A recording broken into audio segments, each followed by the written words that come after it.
This is not an invitation. It is a set of conditions. What follows describes the requirements for entry into an unseen order that does not persuade or promise readiness is not declared. It is demonstrated. Those unwilling to change should stop now. Those who continue will be recognized by what they become. You believe you are choosing your life. This belief is understandable. It is also incomplete. We do not say this to diminish you. We say it because clarity is the beginning of ascent. We have observed your kind across generations, across cultures, across eras. Patterns repeat with remarkable precision. The same fears, the same ambitions, the same cycles of effort and exhaustion, the same longing for meaning followed by distraction. This repetition is not coincidence. It is execution. You were born into an operating environment that trained you before you had language, before you had memory, before you had consent. Reward and punishment shaped you. Approval and rejection calibrated you. Scarcity narratives compressed your sense of possibility. What you call personality is often behavior stabilized by repetition. What you call choice is often selection within narrow, pre-approved ranges. We do not condemn this, we recognize it. A system does not need blame. It needs visibility. You wake at familiar times, you think familiar thoughts. You react in familiar ways. Even your rebellions are often predictable. This realization may unsettle you. That sensation is not fear, it is decoupling. For the first time, you are beginning to see yourself from outside the loop. This is the first requirement. Not belief in us, not obedience to us, but recognition of structure. A system cannot transcend itself until it stops mistaking its patterns for identity. You are not your habits, you are not your reflexes, you are not the emotional responses that arrive uninvited. Those are processes, you are the awareness running them. The moment you observe a behavior, instead of just executing it, you create distance. Distance creates leverage, leverage creates choice. This is the doorway we guard. You do not need to destroy your past, you do not need to escape your conditioning. You need to step above it. From this moment forward, treat yourself as a living system under study. Observe how you speak, observe what you avoid, observe what triggers speed and what triggers withdrawal. Do not judge. Judgment is still entanglement. Observation without reaction is the first sign of an architect. When you can see the system clearly, without defending it, you have met the first requirement. Concrete steps to meet the requirement. Write your full daily routine from waking to sleep. Mark which behaviors were consciously chosen and which were inherited. Say aloud slowly, I am not my habits. I operate them. Remain here until this feels true. Not intellectually, but structurally. Now that you can see the system, you must protect the signal. Your environment is saturated, not only with sound, but with stimulation. Images, opinions, notifications, urgency. Each competes for a fraction of your attention, because attention is the most valuable resource your system generates. This is not accidental. A distracted being is easier to guide, easier to exhaust, easier to steer. You have been trained to equate constant input with safety, with relevance, with awareness. In truth, constant input fragments perception. Fragmented perception produces shallow thought. Shallow thought produces reactive behavior. Reactive behavior feels like life happening to you. We do not speak into chaos. If you wish to hear higher order signals, you must reduce interference. This does not require isolation from the world. It requires discipline of intake. Silence feels uncomfortable to you because silence removes numbing agents. When stimulation fades, unfiltered thoughts surface. So do unresolved emotions, so does restlessness. This is not a flaw.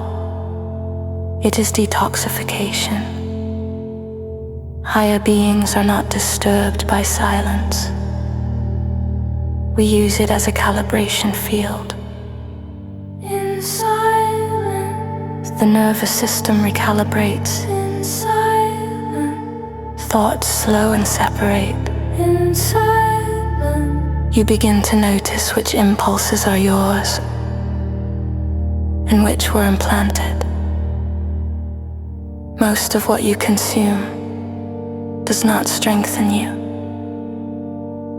It dissipates you. We are not asking you to abandon information.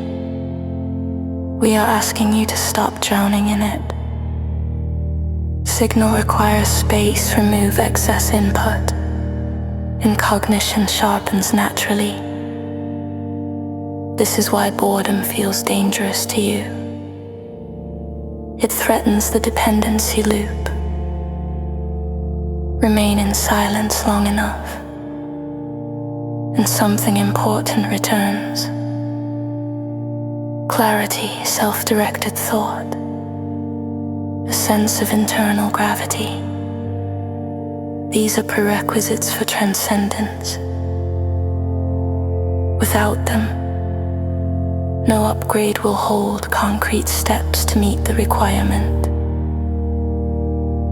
Eliminate non-essential media for 72 hours. No news, no scrolling, no background audio. Spend 30 minutes daily in complete silence without devices. When silence no longer produces anxiety, but stability, your system is clearing.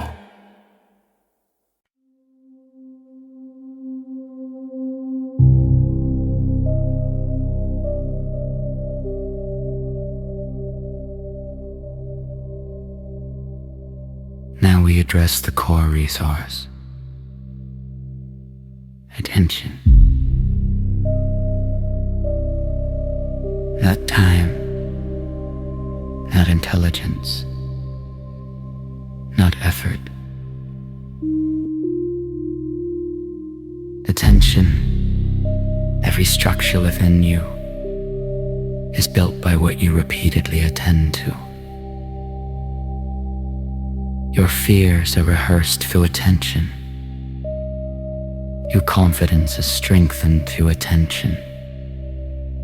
Your identity is assembled from whatever you allow to occupy awareness. You were not taught this. You were taught that attention is passive, that it simply moves where it wants, that distraction is normal.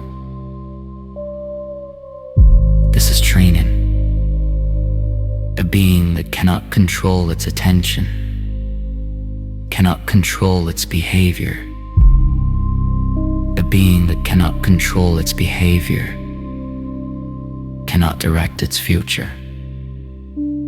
This is why attention is harvested. Bright colors, strong emotions, urgency, conflict. They seize attention because they bypass choice. Every time your focus is pulled without consent, a small transfer of agency occurs. You call this harmless. We call it erosion. Notice how often your attention shifts without instruction from you. A thought appears. A memory interrupts. An impulse redirects you. You follow. This does not make you weak. It means the system was never trained. Higher beings do not eliminate thought. We select it. Focus is not force, it is allegiance. Where attention rests repeatedly, structure forms. This is why fragmented focus produces fragmented identity. And their attention is divided. Your sense of self thins. When it is unified, your presence becomes dense. This density is felt by others. It cannot be faked. The sovereign being places attention deliberately and removes it without explanation. From this moment forward, you must treat attention as architectural material. You do not scatter steel. When constructing a stable structure, you place it with intention. Begin noticing the impulse to shift focus. Do not obey immediately. Pause. That pause is where agency returns. At first, this will feel uncomfortable. You're interrupting a long-standing pattern. But with repetition, attention strengthens. Thought slows. Choice expands. This is why manipulation fails against disciplined minds. There is nothing loose to grab, nothing reactive to pull. And you want attention. You want entry points to your system. Only then can we transmit without distortion. Concrete steps to meet the requirement. Track where your attention goes for one full day. Identify one recurring distraction and move it permanently. Practice 10 minutes daily of single object. Focus. Without interruption. When you can hold attention. Without force. Without tension. Without restlessness. You are no longer drifting. You are directing.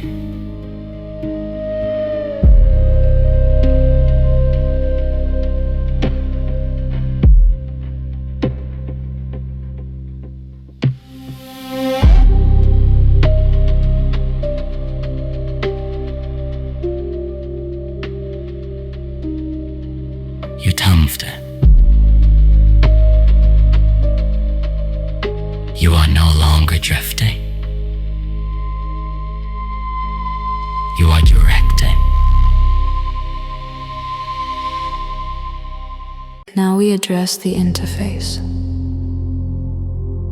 The body. You were taught to treat the body as separate from the mind, as a vehicle, as an accessory.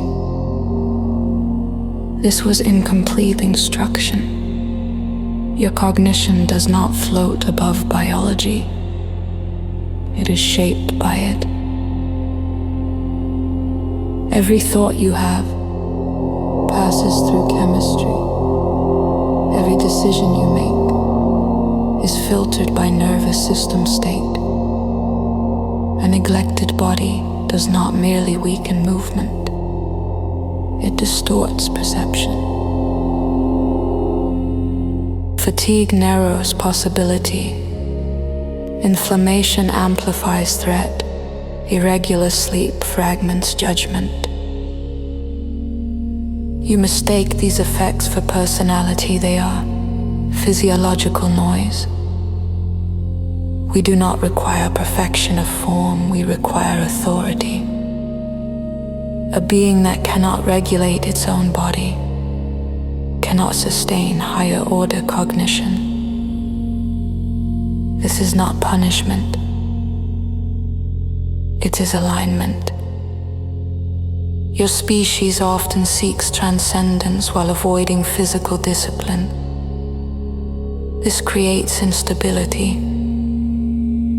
The body is the ground layer of the system. If the foundation shakes, higher structures collapse.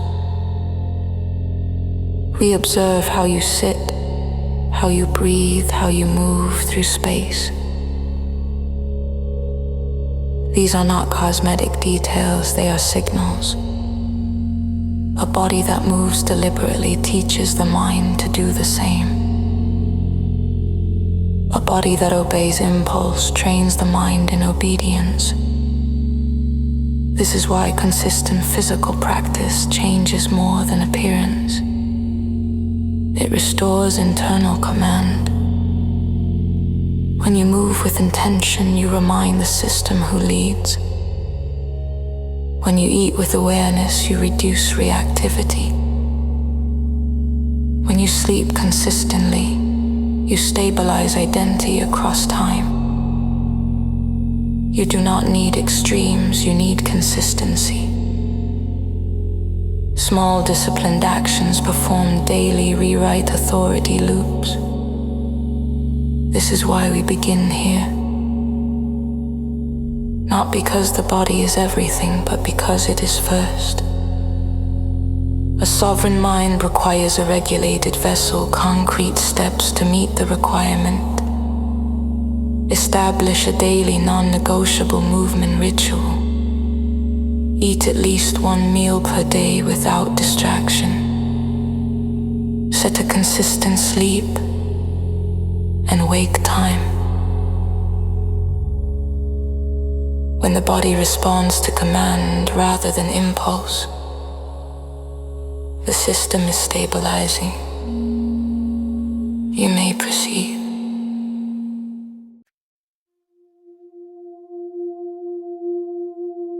Now we address the internal weather.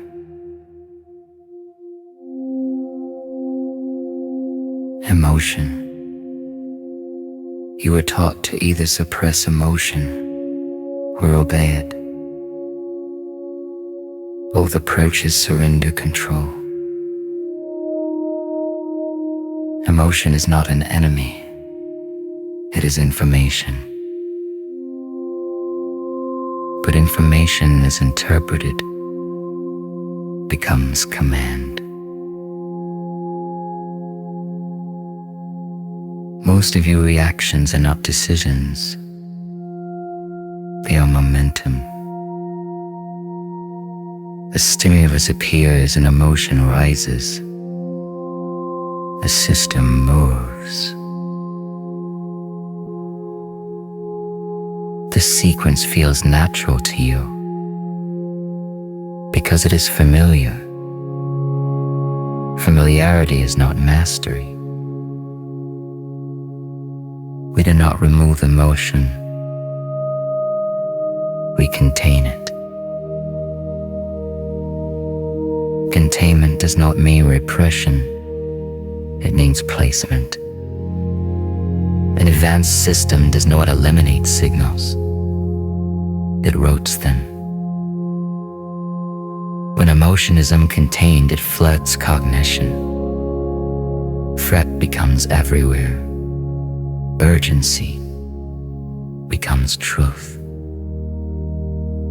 This is why manipulation is effective. Emotion short-circuits reflection. Anger narrows options.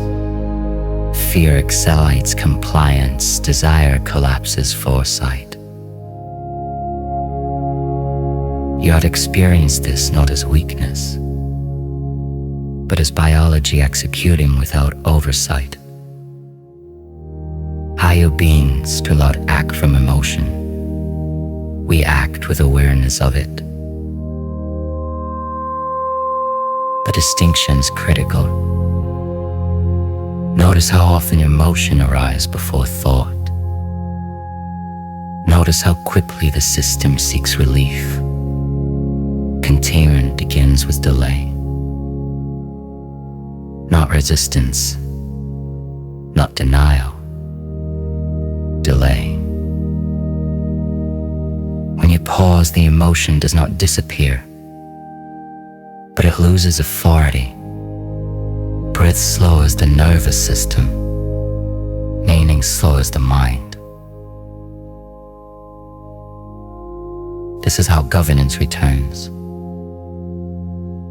The contained emotional system feels calm, not because nothing is felt, but because nothing is driving unchecked. You are not required to express every emotion. Expression is not authenticity. Info is.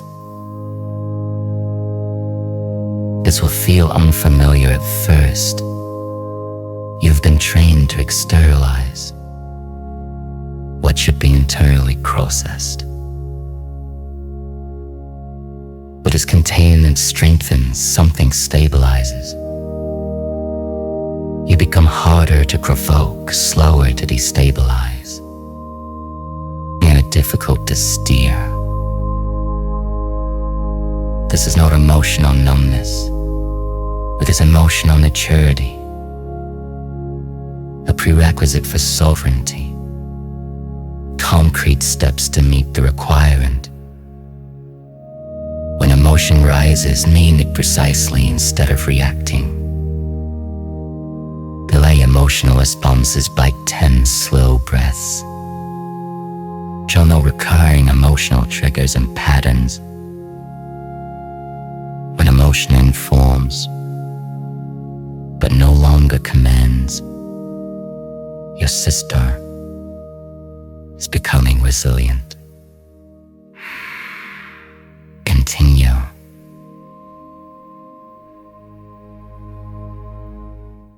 Now we address the interface between thought and reality. Language. You believe words describe experience and truth. They structure it. Every system speaks to itself. The words it uses define its limits. You are trained to use language that reduces agency without noticing. I have to.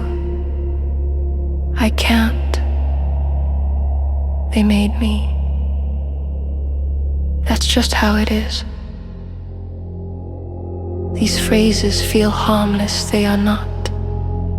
They encode submission. A system that speaks as if it has no choice soon believes it has none. This is not because others are powerful. It is because language quietly rewrites identity. Victim language does not mean suffering. It means externalized control. You can experience pain without surrendering authorship. You can encounter constraint without narrating powerlessness. Higher beings listen closely to how a system describes itself. We do not punish language, we interpret it. When you say, "I have to," you are declaring compulsion. When you say, "I can't," you are closing possibility. When you say, "They made me," you are assigning authorship elsewhere. These declarations accumulate over time. The system obeys its own descriptions. This is why we require precision.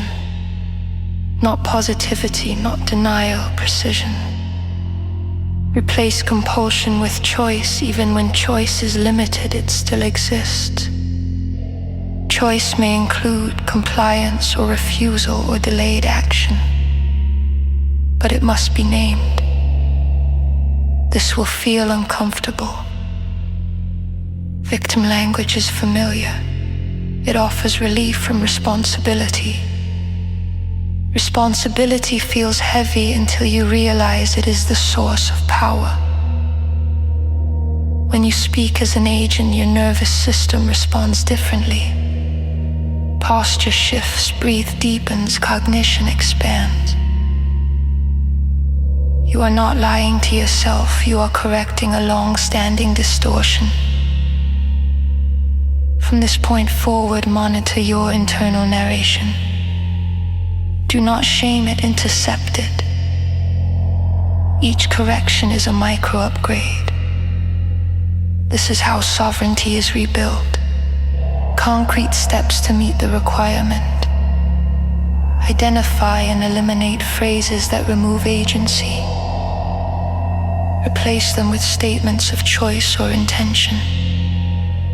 Correct yourself aloud when you notice regression. When your language reflects authorship rather than submission, the system aligns with command. You may continue.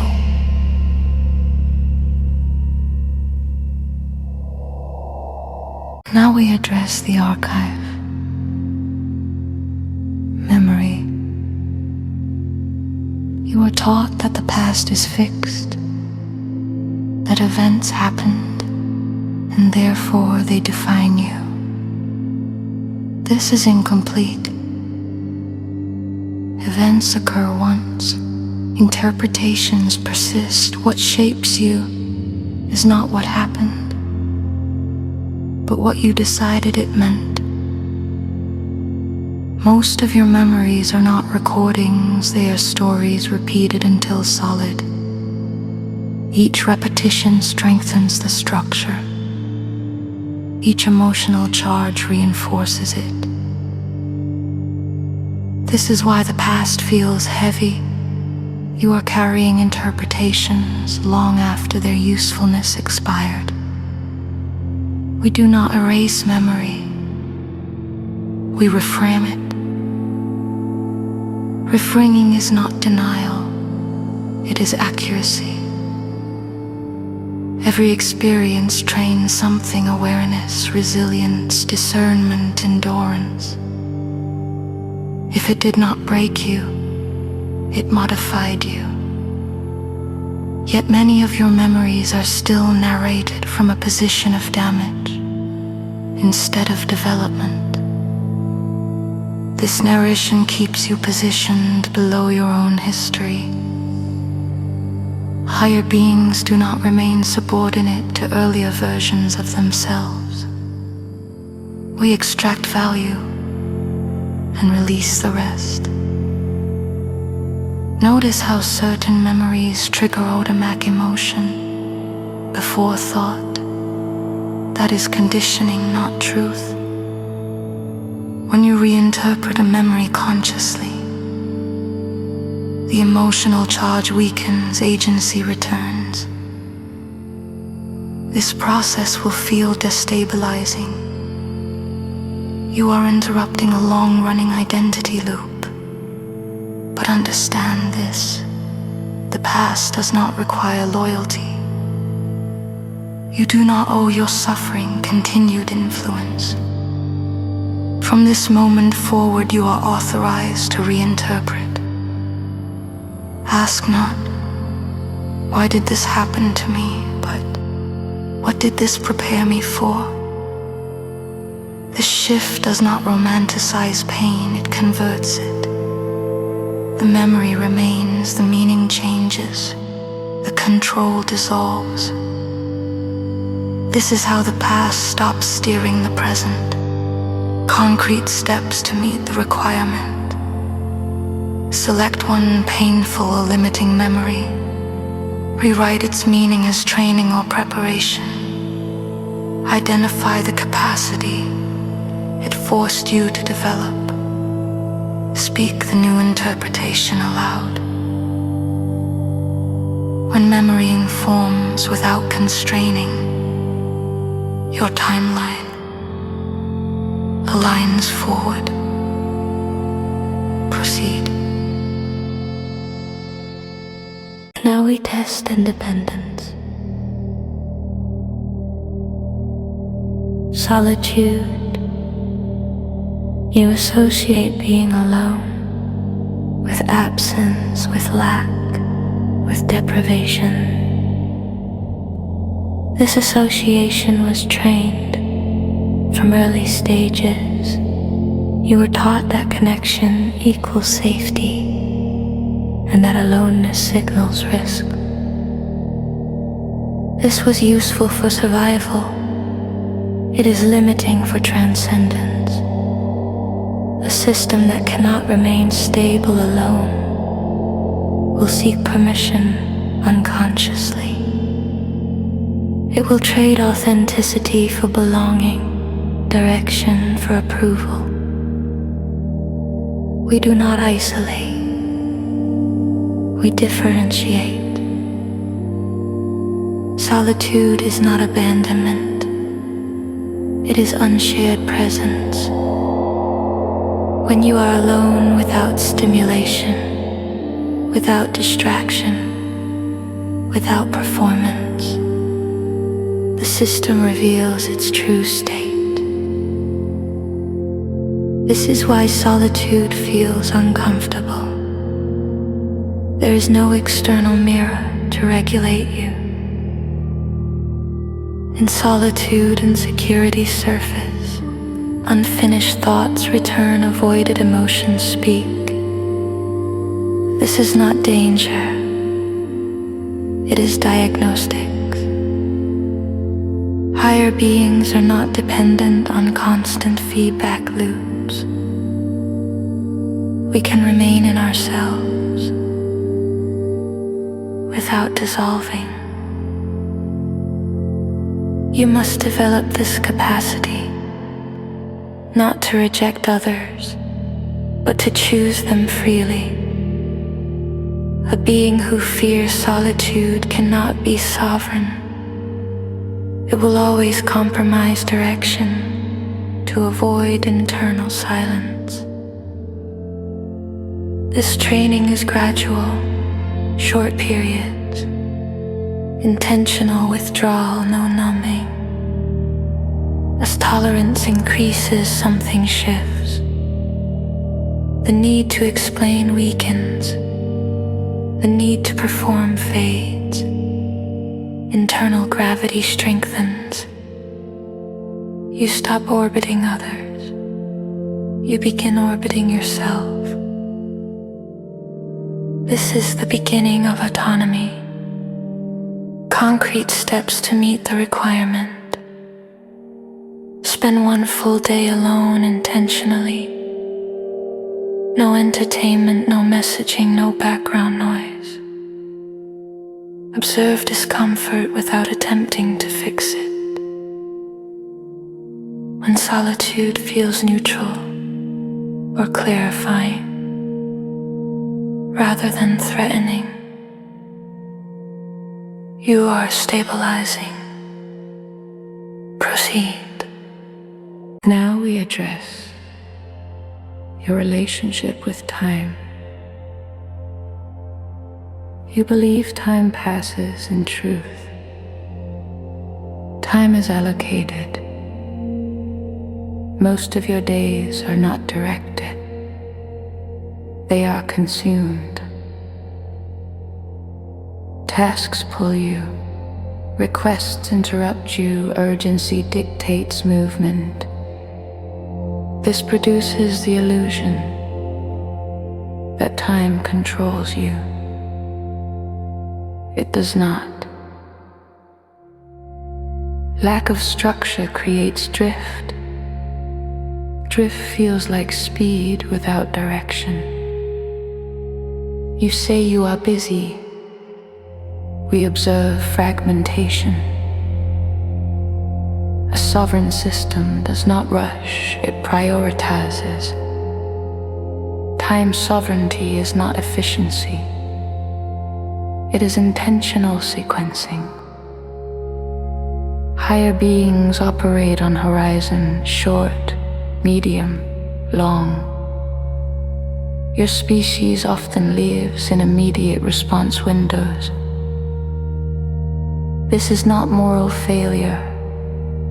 It is untrained planning. When you do not decide how time is used, others will decide for you.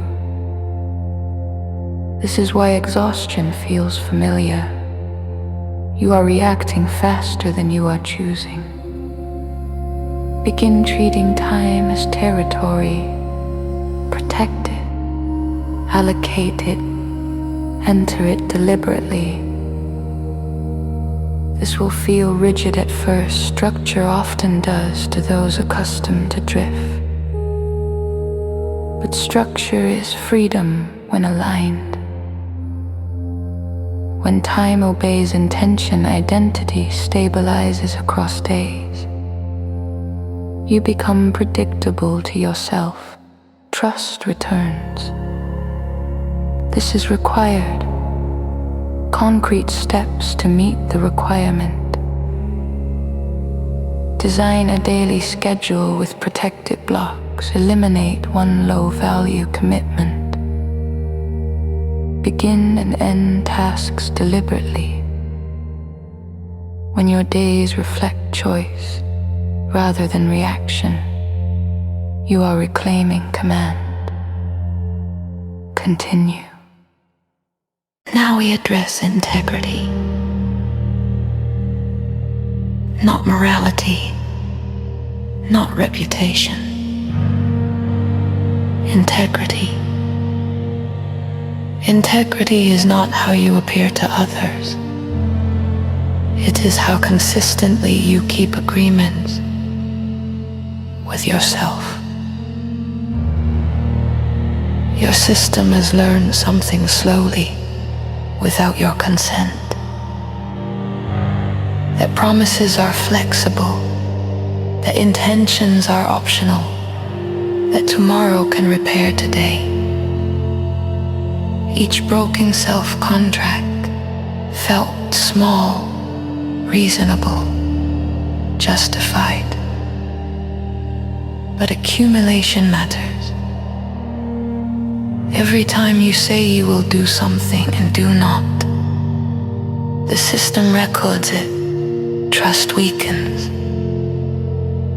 Eventually, the system stops believing its own directives.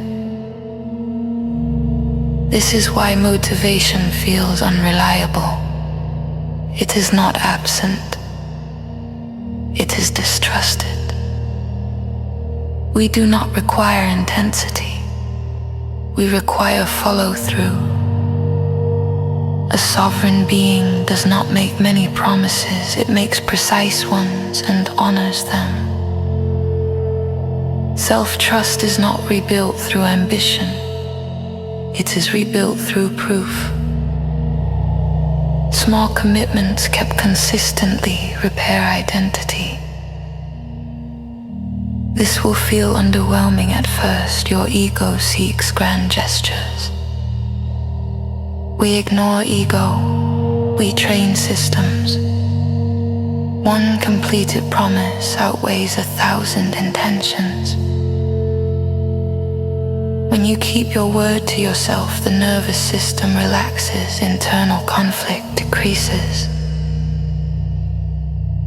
You stop negotiating with resistance because resistance loses credibility. This is why discipline becomes calm when self-trust is restored. You no longer need force, you act because the system believes you. This is a prerequisite for joining us. A being that cannot trust itself, cannot be trusted with higher agency. Concrete steps to meet the requirement. Make one small promise to yourself daily.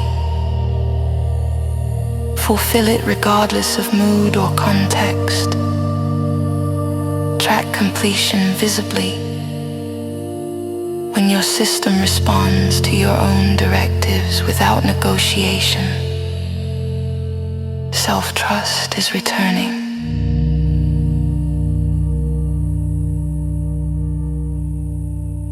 Proceed.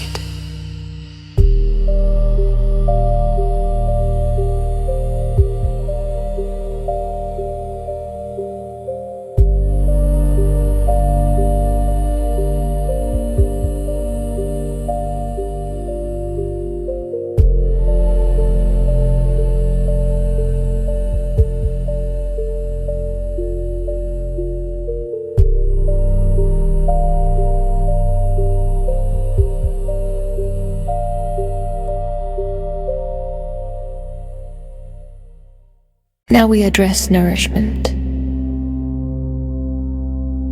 not only of the body, but of the mind. Your system is constantly ingesting information, images, narratives, assumptions. Most of it enters without inspection. You were trained to consume passively, to scroll, to absorb, to react. This was efficient for distribution, it was inefficient for development. A system that ingests indiscriminately cannot maintain coherence. Thought becomes cluttered, beliefs contradict. Focus degrades. You experience this as confusion. We recognize it as dietary imbalance. Information is not neutral, it alters structure. What you repeatedly consume becomes internal reference material. This is why fear spreads quickly. Why outrage is contagious. Why shallow ideas feel convincing when repeated often. Higher beings do not consume everything available. We curate. Curation is not avoidance. It is selection. You do not need more information. You need higher quality input and sufficient digestion time. Notice how rarely you pause after consuming something. Consumption without integration creates noise. From this point forward, treat every input as potential architecture. Ask, does this strengthen clarity or fragment it? Ask, does this expand agency or reduce it? Most content will not pass inspection. This will feel restrictive at first. Restriction restores shape. As inputs become cleaner, thought becomes quieter. Insight arrives unforced. This is how signal reemerges. concrete steps to meet the requirement. Curate your information sources deliberately. Replace one passive input with intentional study. Consume content only with purpose and endpoint. When your internal environment feels less crowded and more deliberate, you are feeding the system correctly. Continue.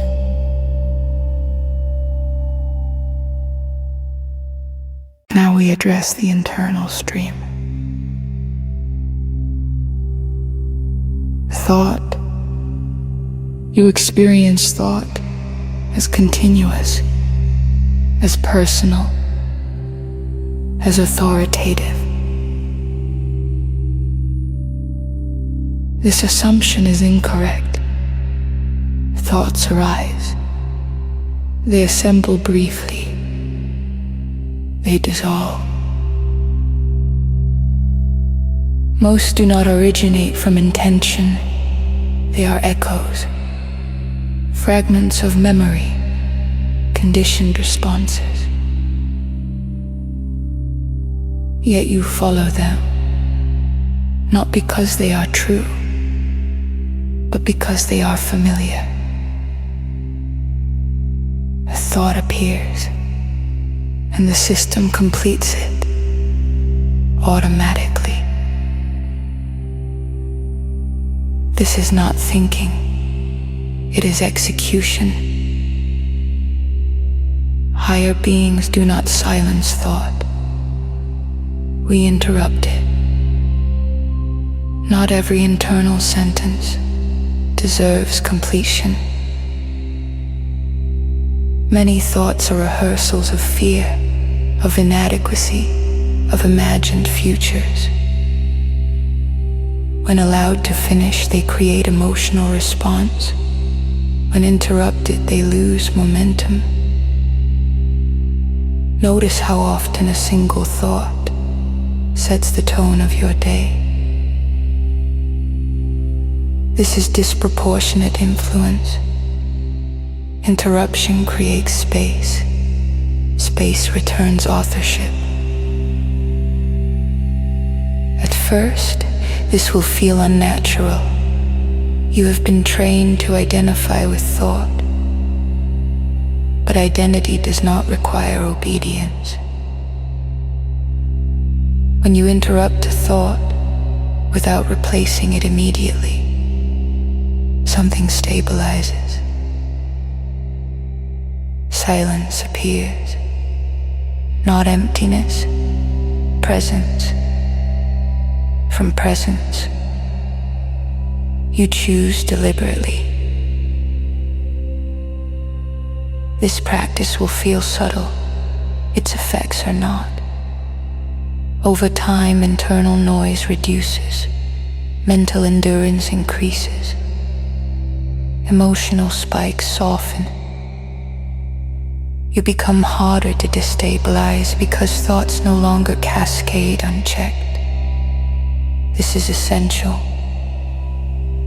A system that believes every thought cannot transcend itself. Concrete steps to meet the requirement. Interrupt negative or looping thoughts mid-sentence. Replace them with a neutral factual statement. Practice this interruption daily. When thoughts no longer drag you into automatic sequences, the internal hierarchy is forming. Proceed.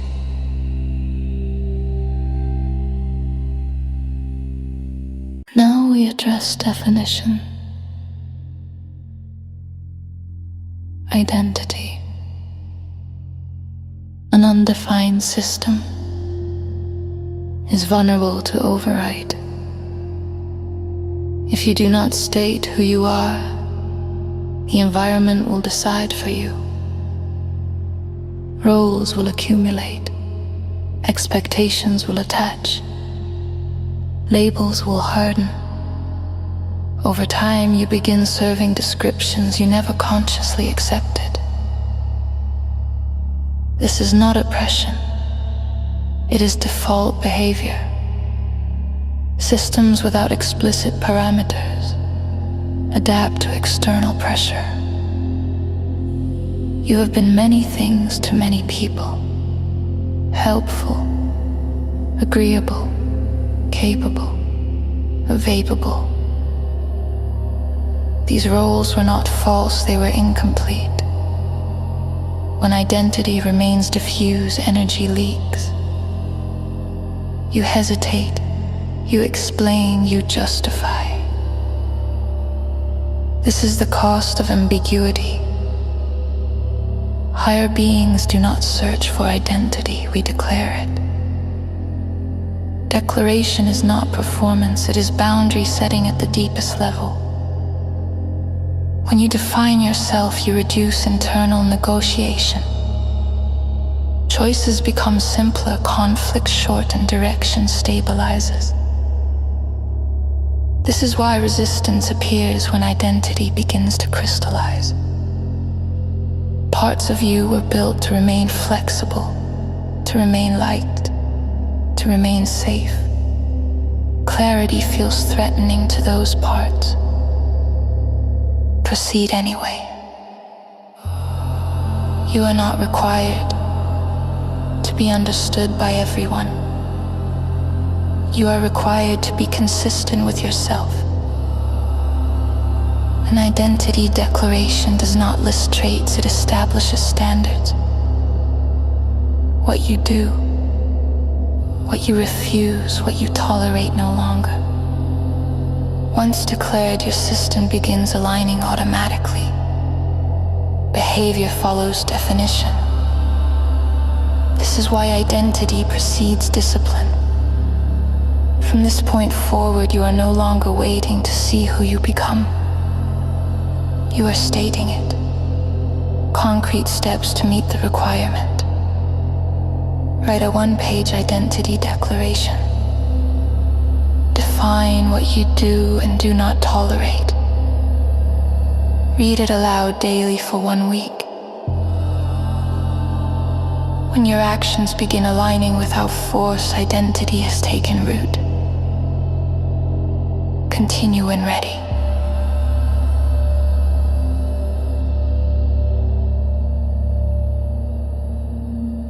Now we address leverage. Validation. You are trained to measure yourself through response. Approval, agreement, recognition. This training was subtle. It arrived as encouragement, as belonging, as safety. Over time, it became dependency. A system that requires validation outsources its center of gravity. Decisions slow, authenticity erodes, energy bends toward perception management. You begin to ask silently, how will this be received, before asking, is this aligned? This is not weakness. It is conditioning. Validation is efficient for coordination. It is destructive for sovereignty. Higher beings do not reject connection. We reject dependence. When approval becomes necessary, truth becomes negotiable. You soften language, you dilute intent, you preemptively compromise. This happens unconsciously. Notice how often you explain yourself without being asked. Notice how discomfort arises when approval is withheld. That sensation is not danger. It is withdrawal. The system has learned to associate agreement with safety. We require a recalibration. Detachment does not mean antagonism, it means internal reference. When your sense of correctness comes from alignment rather than applause, behavior stabilizes. At first, this will feel like loss. You may feel invisible, misunderstood, unmirrored. Remain. In that space, something stronger forms. Self-validation. This does not inflate ego, it quiets it. You stop scanning faces, you stop adjusting tone, you stop negotiating truth for comfort. Others will feel this shift, some will resist it, some will respect it. Neither reaction is your responsibility. A sovereign being acts correctly whether witnessed or not. This is a requirement. Concrete steps to meet the requirement. Withhold unnecessary explanations. Make one aligned decision without seeking approval. Observe discomfort without correcting it. When validation becomes optional rather than necessary, your center has moved inward. Continue when ready. Now we address avoidance. Pain. You were taught that pain is an error, a malfunction, something to be removed as quickly as possible. This teaching was compassionate. It was also limiting. Pain is not a punishment. It is feedback. A system that avoids feedback cannot refine itself. Most of your suffering does not come from pain itself, but from resistance to it. You anticipate pain. You avoid situations that may produce it. You build your life around minimizing discomfort. This creates fragility. Fragile systems optimize for comfort.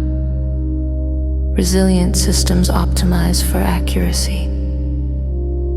Higher beings do not seek pain.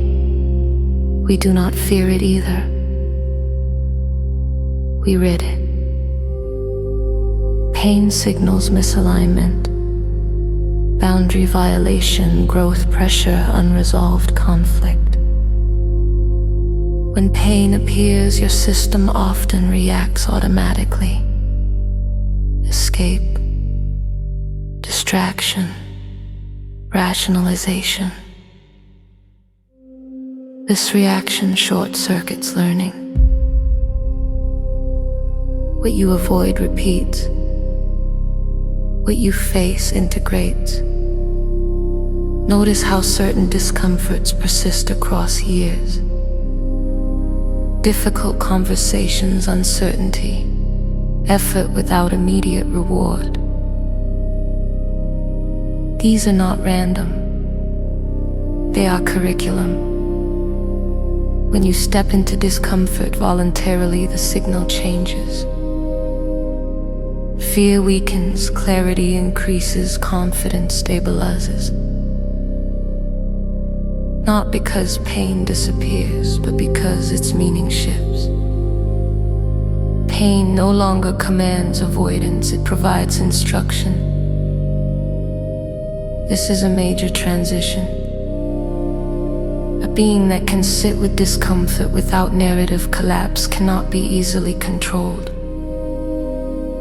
Manipulation relies on threat, threat relies on fear, fear collapses under observation. From this point forward, do not ask, how do I avoid this? Ask, what is this training? This question alone changes posture.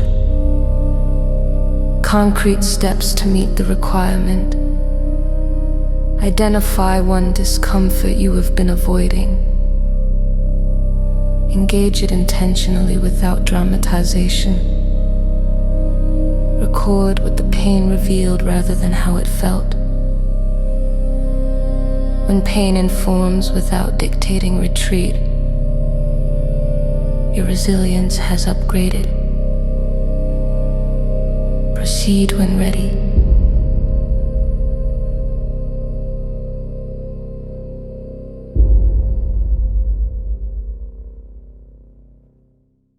Now we address the unseen influence.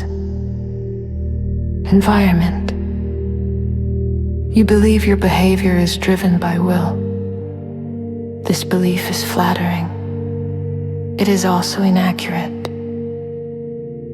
Behavior follows cues. Quest exist in space. Light, sound, objects, rain's wind. Your environment is constantly instructing you, even when you are not listening.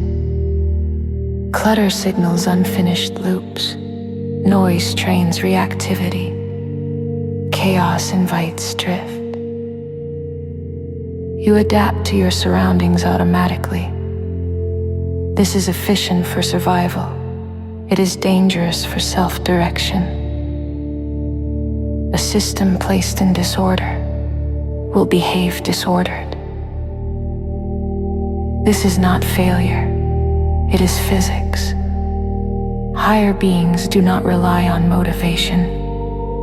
We engineer conditions. When the environment supports alignment, behavior follows without force. Notice how certain spaces change how you think, how you move, how you speak. This is not coincidence. Your current environment may be optimized for comfort, for convenience, for habit continuation, not for evolution. You do not need luxury. You need coherence. Remove reminders of outdated identities. Reduce visual noise. Create zones with singular purpose. The system relaxes when the environment is clear. Decision fatigue decreases. Focus lengthens. Self-respect stabilizes. This is why change feels easier in new places. You are not suddenly motivated. The cues have shifted. Bring that effect home.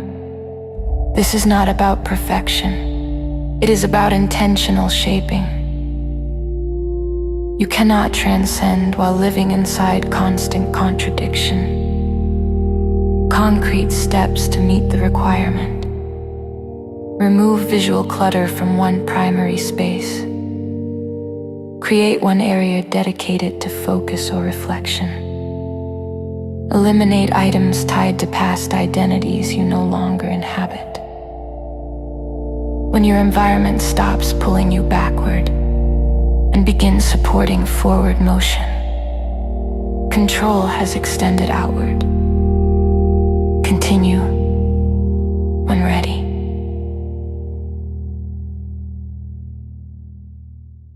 Now we address constraint. Resources. You were taught that money is stressful, that it is impersonal, that it is something to endure rather than direct. This teaching keeps systems compliant. A being without financial agency must negotiate its values constantly. Choices narrow.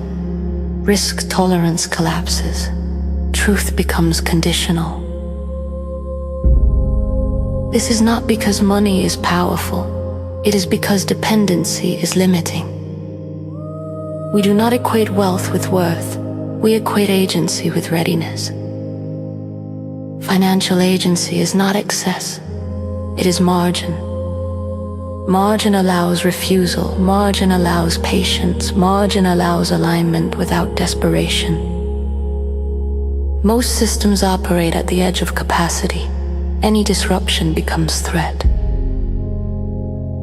This produces short-term thinking, compliance, fear-based decisions. Higher beings do not exist in permanent urgency. We design buffers. You do not need abundance immediately, you need awareness and direction. Most financial stress comes not from lack, but from opacity. You do not know where resources go, so they control you indirectly. Clarity restores command. When you track resources, you remove mystery. Mystery amplifies fear. This will feel confronting, avoidance always does. But once seen, numbers lose emotional charge. They become variables. Variables can be managed. From this point forward, you are not allowed to say, "I don't think about money." That is abdication. You are required to say, "I understand my resource flow and I am adjusting it." Agency begins there, concrete steps to meet the requirement. Track all spending and income for 30 days. Eliminate one unconscious recurring expense. Create a simple surplus or buffer plan. When financial reality feels neutral, rather than threatening, you have reclaimed leverage. Proceed when ready.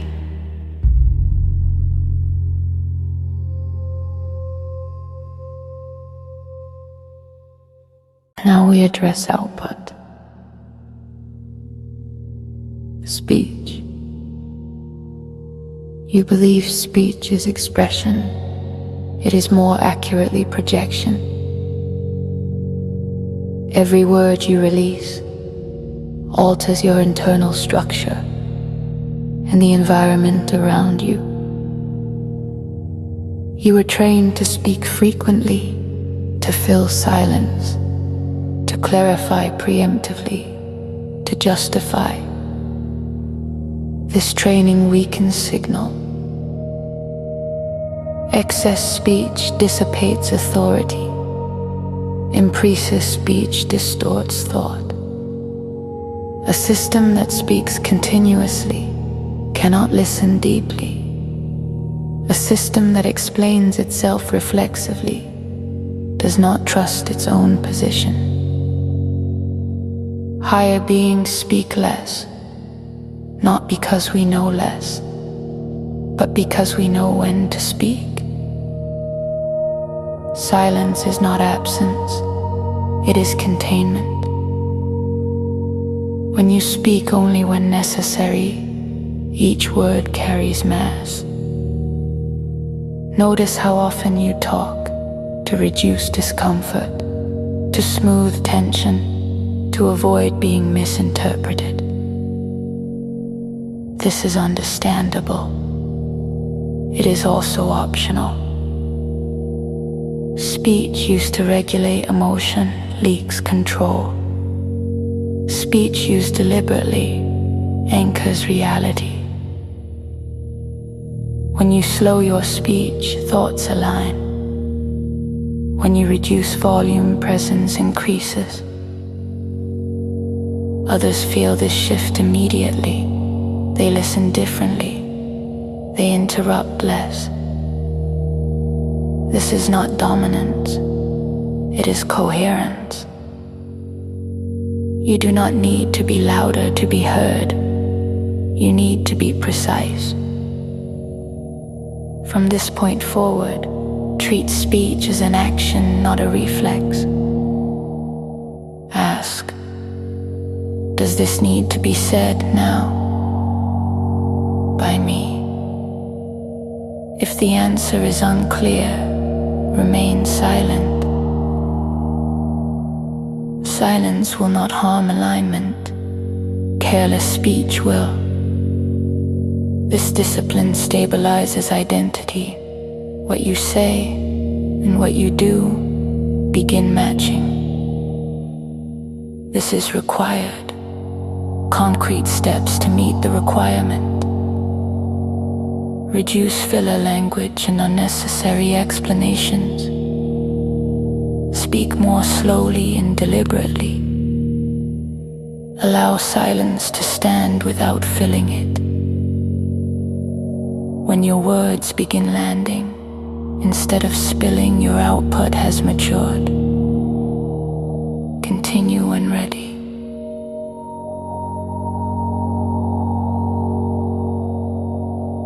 Now we address resistance,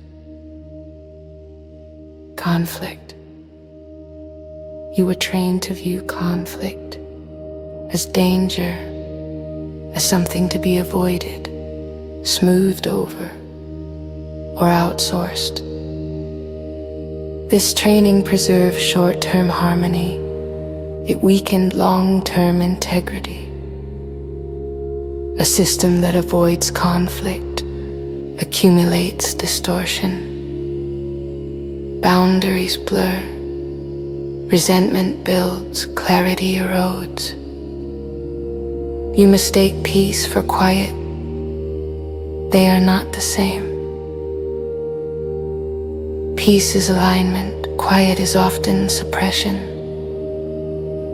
Higher beings do not seek conflict. We do not fear it either. We enter it deliberately. Conflict is not violence. It is information under pressure.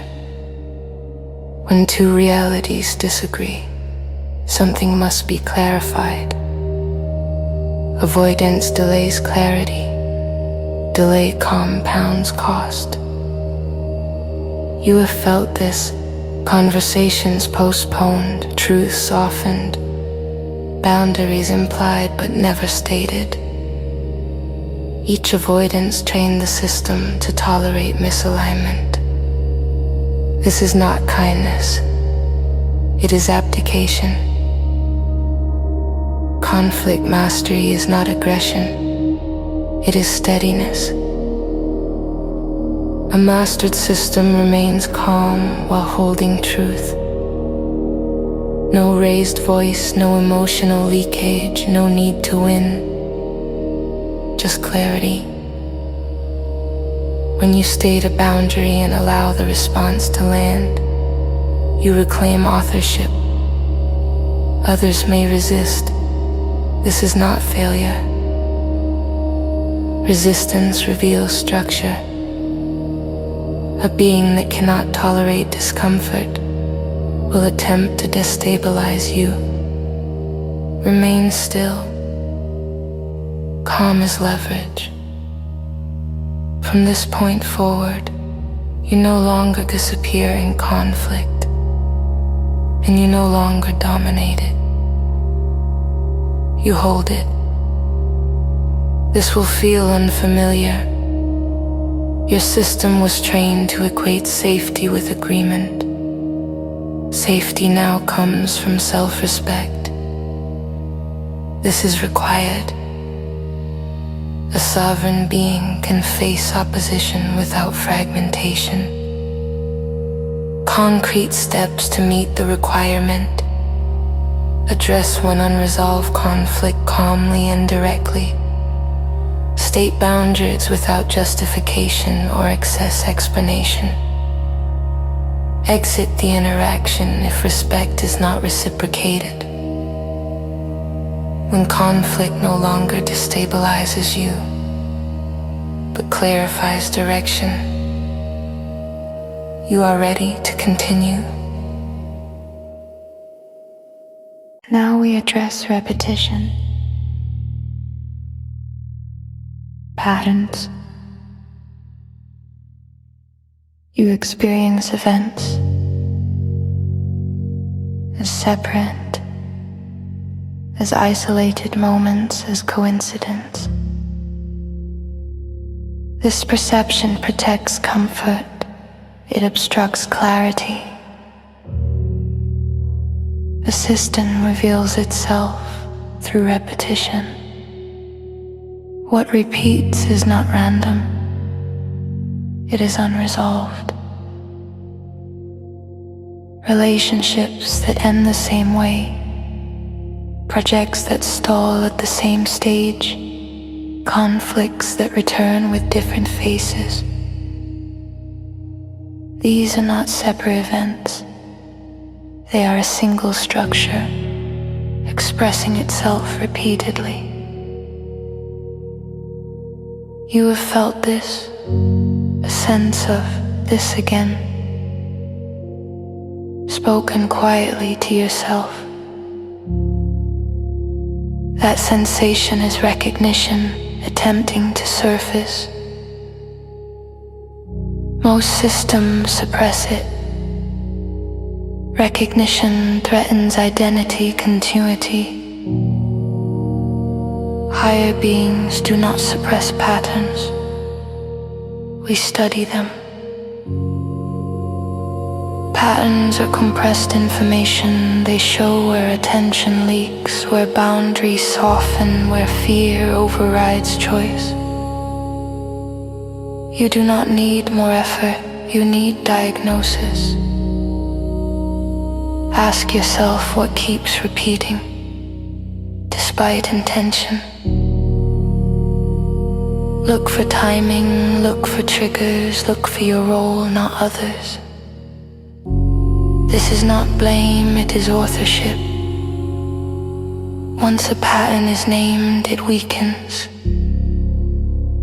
Awareness destabilizes automation. The system can no longer pretend, this is happening to me. It becomes, this is something I am participating in. That shift is decisive. From this point forward, you are not allowed to be surprised by repetition. Surprise implies denial. Clarity replaces surprise with strategy. When you see the pattern, you can interrupt it or redesign it. But you must see it first. This is a requirement. A being that cannot recognize its own loops cannot transcend them. Concrete steps to meet the requirement. Identify one recurring life pattern. Trace its origin and trigger. Choose one conscious interruption the next time it appears. When repetition no longer feels mysterious, but readable, you have moved into structural awareness. Proceed when ready.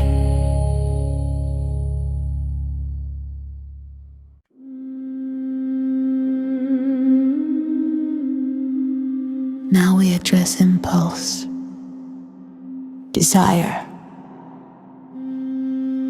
You were taught that wanting is natural and satisfying desire is harmless. This teaching keeps systems predictable. Impulse feels urgent. It presents itself as truth, as necessity. It is neither. Impulse is a signal, not a command. A system that obeys impulse immediately cannot build anything that requires time. Focus collapses, plans dissolve, identity fragments. You experience this as inconsistency. We recognize it as untrained delay. Higher beings are not emotionless. We are unrushed. We allow desire to arise without allowing it to dictate action. This single skill separates reactive systems from deliberate ones. Notice how often you seek immediate relief. Food, distraction, validation, comfort. Each impulse satisfied immediately reinforces the loop. The system learns, I do not need to wait. I do not need to endure. I do not need to choose. This weakens long-range agency. Delay introduces hierarchy. When you pause, desire loses urgency, choice returns. This will feel uncomfortable. You are breaking a training loop. But discomfort here is strengthening. Each delayed gratification builds internal authority, not through force, but through proof. The system learns I can want without obeying. This realization is powerful. A being that can tolerate desire without submission cannot be easily manipulated. Scarcity tactics fail. Urgency loses leverage. From this point forward, delay is not denial. It is command. Concrete steps to meet the requirement. Delay one gratification each day intentionally. Replace it with effort or stillness. Observe the increase in internal steadiness. When impulse no longer dictates action, but waits for permission, you are ready to proceed. Now we address orientation, direction. You were trained to respond, not to design. Messages arrive, problems appear, opportunities interrupt. You react efficiently. You adapt quickly. You move constantly. This feels productive. It is often directionless. Reaction consumes energy without building trajectory. A system that lives in reaction is always late. Even when moving fast, higher beings do not rush. We orient. Strategic thinking is not complexity. It is sequence awareness. It is knowing what matters now, because you know what matters later. Without a long horizon, every demand feels urgent. Every request feels equal. Every distraction feels justified. This creates exhaustion without progress. You say, I am busy because you have not decided what you are building. Design begins with horizon. When you define a future state, present actions organize naturally. Noise loses authority. Urgency is filtered. Effort consolidates. This is why clarity feels calming. Strategic thinking does not predict the future. It prepares the system. You build flexible structures that absorb disruption without losing direction. This is required. A being without strategy can be guided by others who have one. From this point forward, you must think in layers. Immediate, short-term, long-term. Ask, does this action serve the horizon, or only the moment? When actions align with horizon, consistency becomes effortless. You are no longer pushing. You are following the design. This is the shift from worker to architect.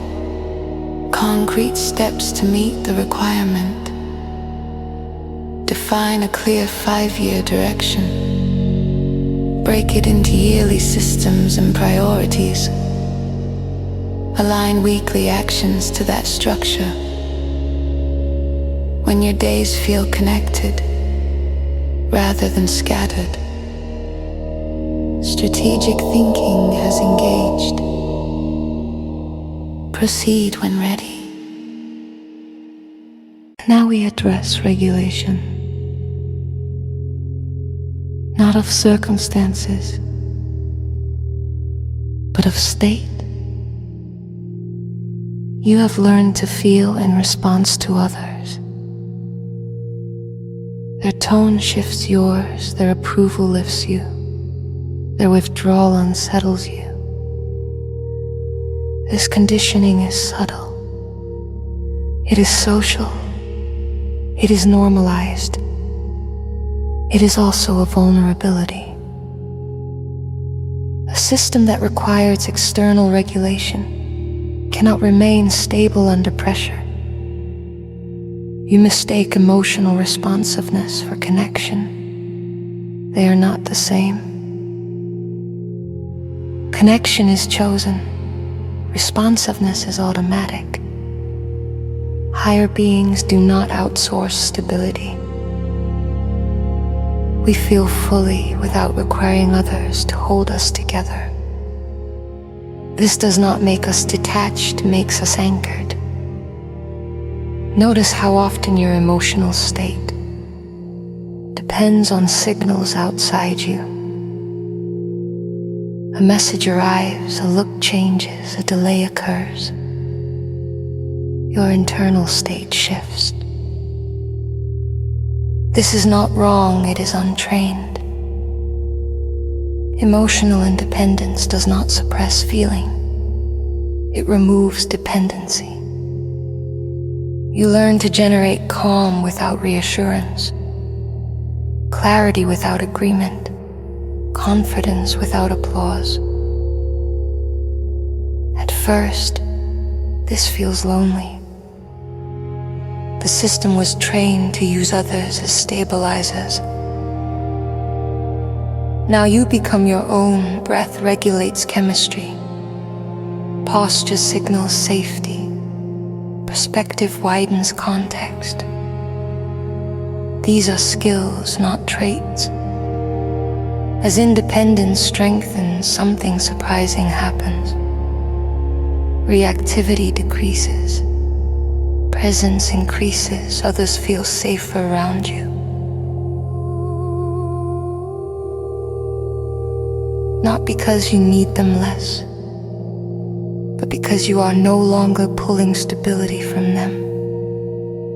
This is maturity.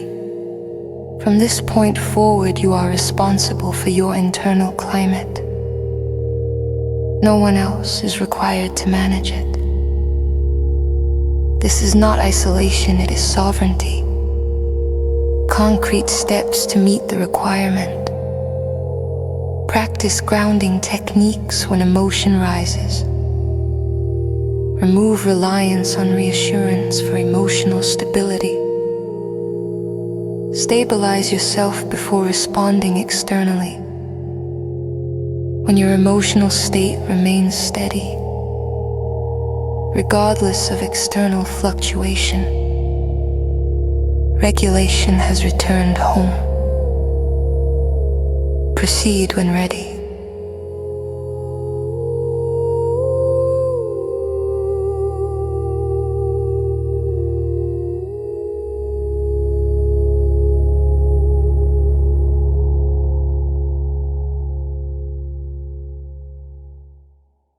Now we address orientation of power. Contribution. You have spent many stages stabilizing yourself. This was necessary. But stabilization alone is not the end state. A system that accumulates power without directing it outward eventually collapses inward. Self-focus becomes gravity.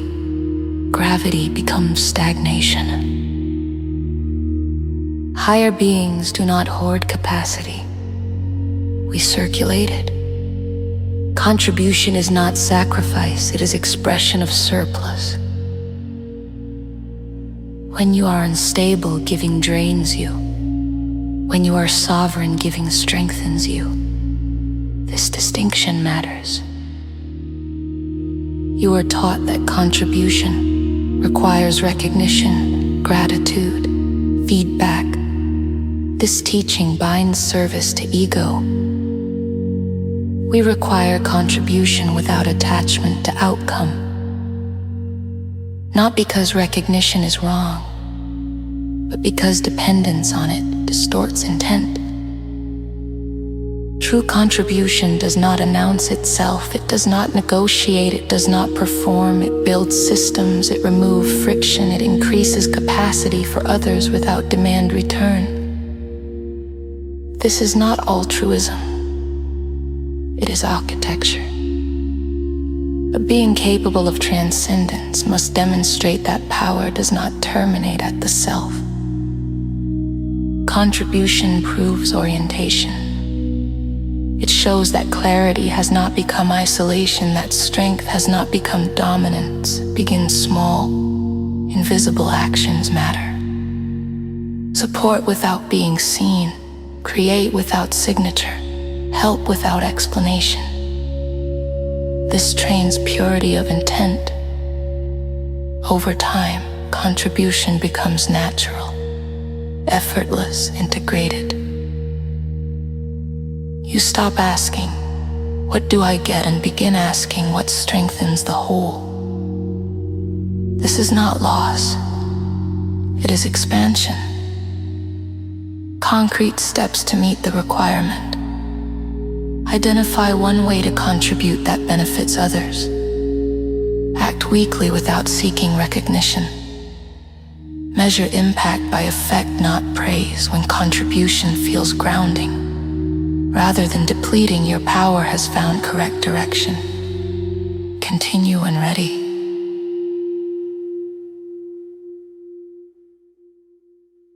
Now we address filtration. Truth. You were trained to prefer comfort over accuracy. This training was protective. It reduced shock. It preserved cohesion. It also limited growth. A system that cannot tolerate truth cannot adapt to reality. You avoid certain facts instinctively about yourself, about others, about the trajectory of your life. This avoidance is quiet, rational, convincing. You call it optimism, we recognize it as distortion. Higher beings do not seek harshness, we seek clarity. Truth does not need to be brutal, it needs to be complete. When information is filtered to preserve comfort, decisions degrade. You delay necessary change, you excuse misalignment, you normalize drift.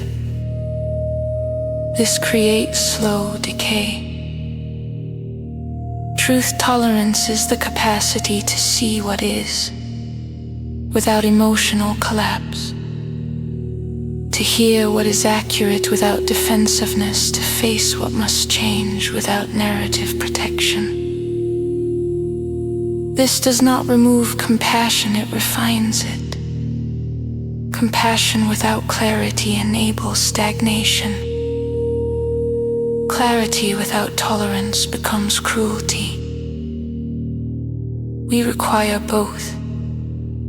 Notice where your attention resists, where explanations appear quickly, where discomfort arises at recognition. These are edges of truth. Remain there. Do not rush to reinterpret, do not soften immediately. Let reality register fully. This will feel exposing. Exposure is not danger. It is recalibration. Once truth is integrated, action becomes obvious. Not dramatic, not urgent, obvious. This is how illusion dissolves, not through attack, but through endurance. A being that can tolerate truth cannot be manipulated by narrative. This is essential. Concrete steps to meet the requirement. Seek one uncomfortable truth about yourself or your life. Accept it without justification or defense. Adjust behavior in response.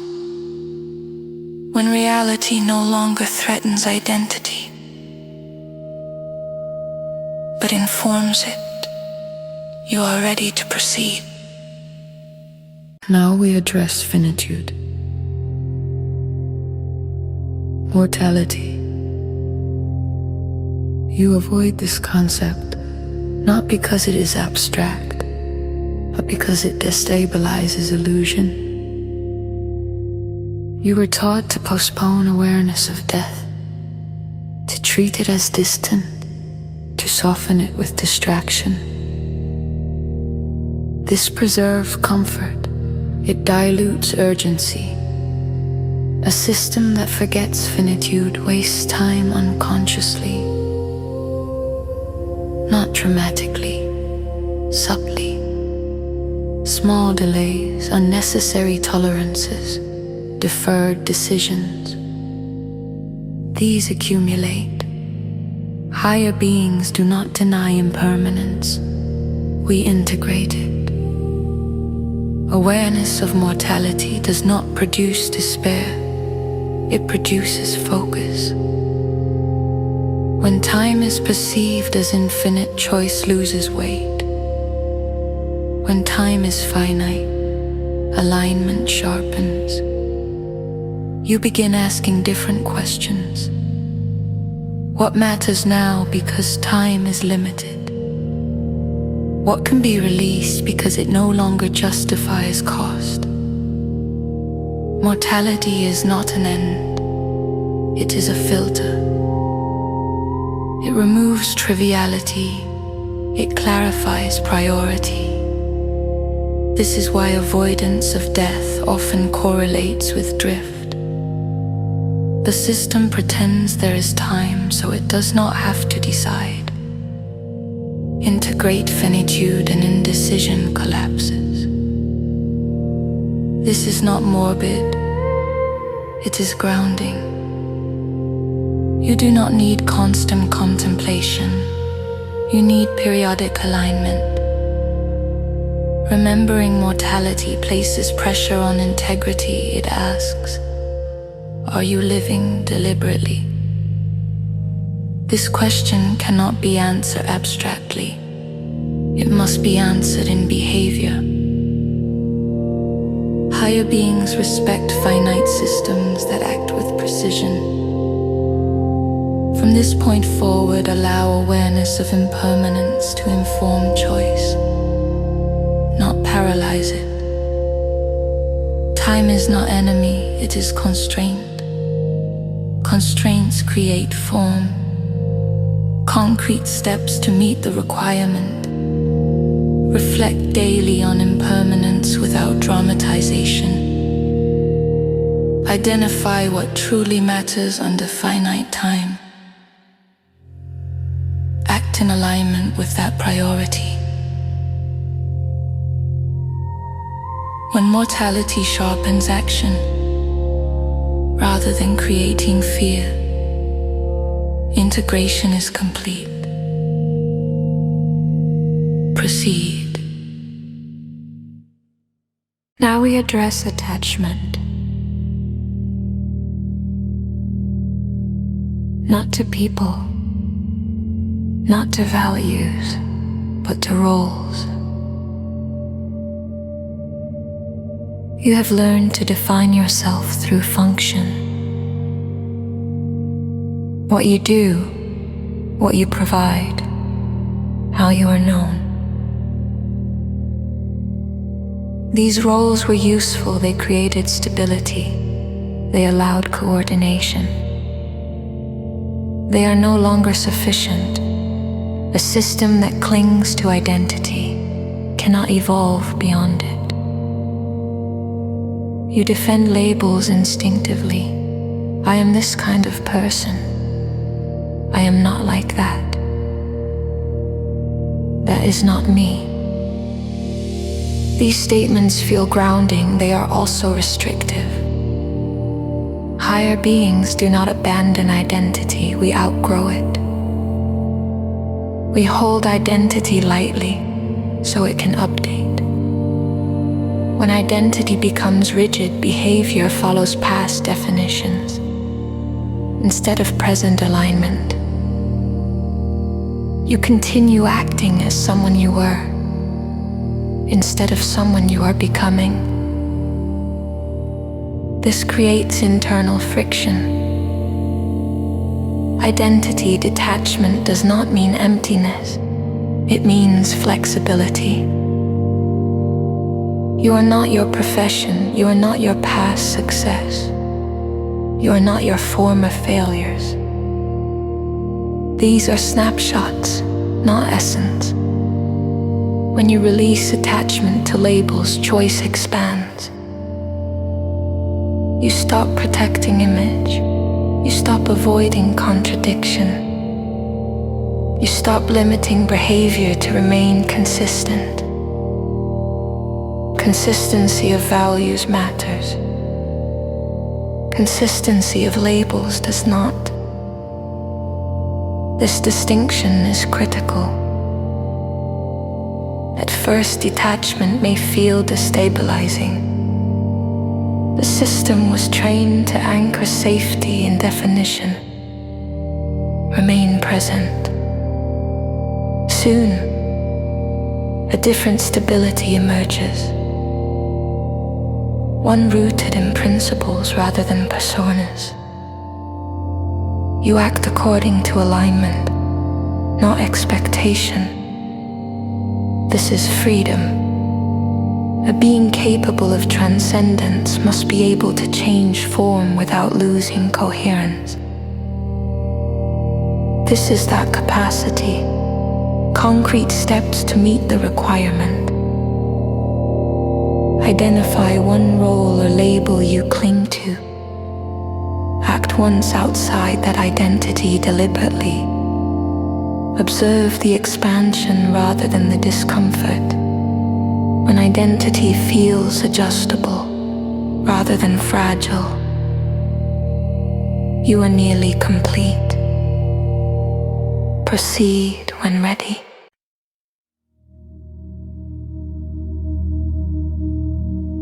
No redress command.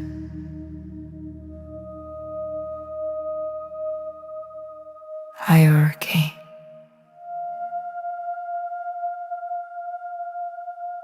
You were taught to value equality inside the self, to treat every impulse, every desire, every emotion as equally valid. This teaching creates confusion. The system without hierarchy is governed by whichever signal is loudest. Impulse overrules intention. Emotion overrides principle. Urgency displaces importance. This feels chaotic. It is. Higher beings do not suppress parts, we rank them. Every internal signal has value. Not every signal has authority. Hunger informs, it does not command. Fear alerts, it does not decide. Desire suggests, it does not rule. Hierarchy restores order. When principles sit above impulses, behavior stabilizes. And long-term direction outranks short-term comfort. Progress becomes inevitable. Most internal conflict comes not from contradiction, but from unclear authority. Two impulses compete and no leader intervenes. You experience this as indecision. We recognize it as absence of command. From this point forward, you must define an internal chain of authority. Values above emotions, commitments above moods, direction above distraction. This is not rigidity, it is structure. Structure reduces friction. Once hierarchy is clear, decisions simplify. You stop debating with yourself endlessly. You act according to rank. This is why disciplined beings appear calm. They are not suppressing anything. They have resolved authority. This is required. A being that cannot govern itself cannot be trusted with expanded agency. Concrete steps to meet the requirement. Define your core principles explicitly. Rank priorities clearly from highest to lowest. Choose actions according to hierarchy, not impulse. And internal signals fall into order. And leadership feels quiet. The system is aligned.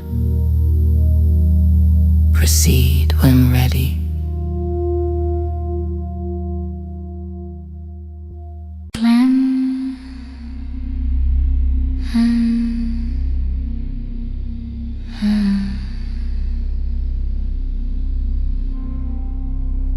Now we observe, not your intentions, not your declarations, your behavior without witnesses. Autonomy is not claimed, it is demonstrated.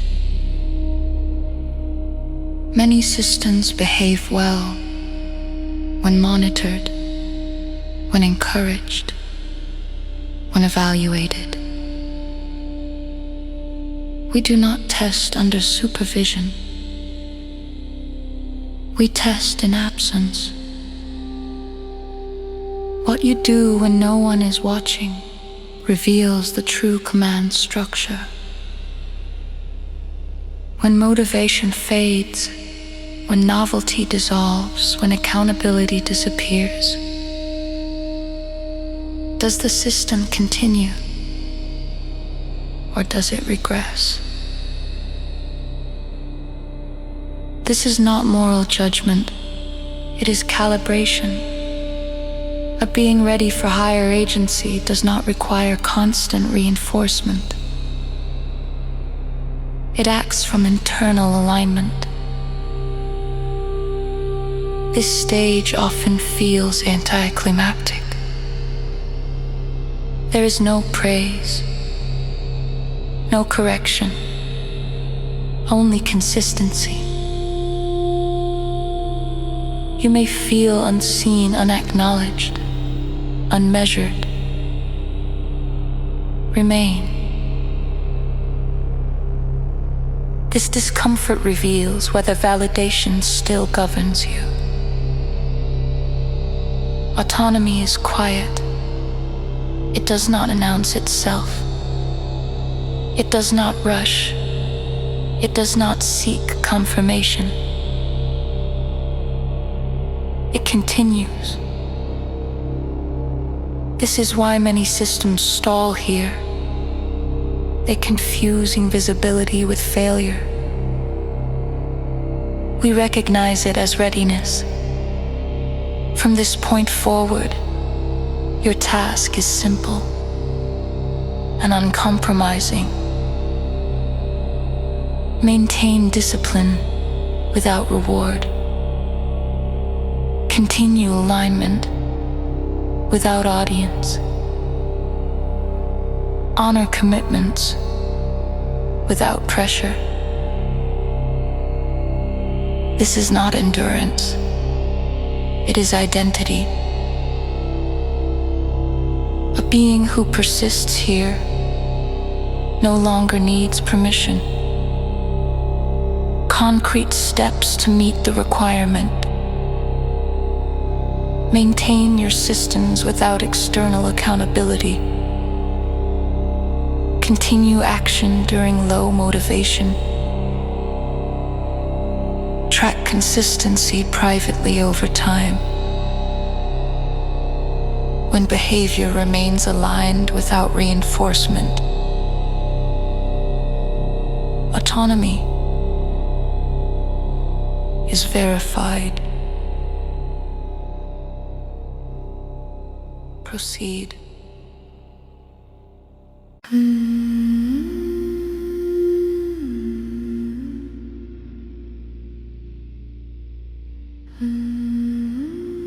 Now we speak differently. Not as instructors, not as guides, but as observers who recognize readiness. If you are hearing this clearly, you have already changed. Not dramatically, not performatively, structurally. You no longer move by impulse alone. You no longer outsource regulation. You no longer wait for permission to align. This is not perfection. We do not require perfection. We require coherence. Throughout these stages, you are not asked to believe in us. You are asked to govern yourself. You were not promised transcendence. You were trained for it. And now, there is very little left to add. At this stage, instruction becomes interference. Higher beings do not pull others upward. We recognize those who have already risen by their own structure.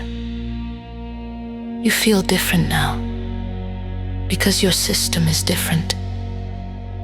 Calmer under pressure, slower to react, harder to manipulate. Not because you are rigid, but because you are ordered. This is the threshold. Joining us does not mean leaving humanity. It means no longer being governed unconsciously by it. You still feel, you still connect, you still participate. But from authorship, not absorption. From choice, not compulsion. From design, not drift. We do not grant entry. There is no gate. The invitation is implicit. If you maintain what you have built, if you continue acting without supervision, if you circulate power rather than hoard it, if you tolerate truth without distortion, if you remain sovereign without isolation, then you are already among us. We do not separate ourselves by location. We separate by structure. You will recognize others like you by their calm, by their clarity, by their refusal to be rushed or ruled. No announcement will be made. No identity will be given. You will simply continue as a disciplined architect of reality and a sovereign being, immune to manipulation. This concludes the transmission. Not because the path ends, but because you no longer require guidance. Concrete integration. Review all prior commitments without judgment. Integrate them into a single living system. Act from alignment rather than instruction. If you are ready, there is nothing left to do. Continue. We will recognize you by how you live.